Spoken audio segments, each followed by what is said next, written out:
Assalamualaikum warahmatullahi wabarakatuh. Soleh-soleha sadayana, kumaha daramang? Alhamdulillah. Mugia urang sadayana dipasihan kesehatan, tur kaberkahan ku Allah Subhanahu wa taala. Amin. Patepang deui sareng ibu dina pangajaran bahasa Sunda. Sapertos biasa, sataacan diajar mangga urang ngadoa heula. Pamiatos orang langsung wae kana pembelajaran. Soleh-soleha sadayana masih ingat minggon kamari sareng ibu tos diajar ngeunaan naon? Pinter, ngeunaan pupuh. Nah, dina pupuh eta eusina teh nyaeta Allah nyiptakeun rupa-rupa makhluk hirup, aya tutuwuhan, aya oge sasatoan, yang artinya Allah itu menciptakan banyak makhluk hidup, diantaranya ada tumbuhan dan ada hewan.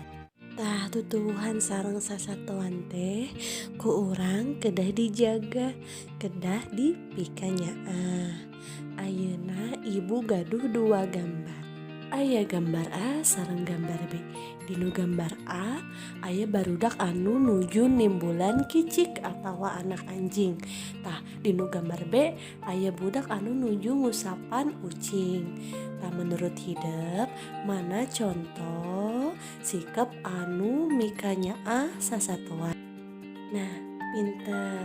Gambar anu B nyaeta contoh sikap mikanyaah kana sasatoan.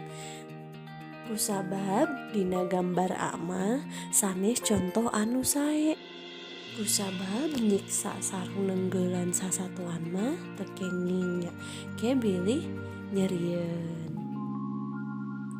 Ayeuna tugasna aya di halaman 7.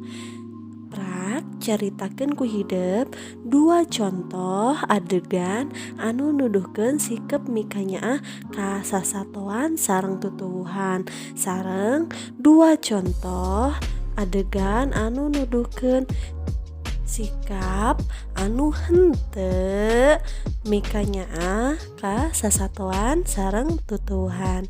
Kerjakeun dina buku tugas masing-masing. Ke hasilna dikirim ka ibu. Mung dugikeun ka dieu wae pangajaran dinten ayeuna. Wassalamualaikum warahmatullahi wabarakatuh.